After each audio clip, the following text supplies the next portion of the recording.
اللهم صل وسلم وبارك عليك حبيبي يا رسول الله. معانا لوبيا، معانا نص كيلو لوبيا نقعينه بقاله 5 ساعات. هنحطه بالشكل ده عليه ميه في قلب الحله وهنسلقه على البوتاجاز. وفي حله تانية معانا زيت وسمنه علشان هنبشر بصله ونحمرها لللوبيا. ده شكل البصله وهي في الزيت والسمنه عشان تتحمر، وده شكل اللوبيا. طبعا بيبقى عليها ريم بنشيله اول باول عشان تتسلق كويس.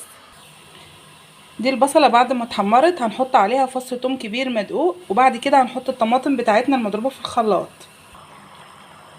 طبعا الصلصة بتحط لها، صلصة اللوبيا بتحط لها كمون وملح بس، وبعد كده لما تتسبك هنحط فص التوم التاني اللي معانا المدقوق على ما تكون اللوبيا اتعملت.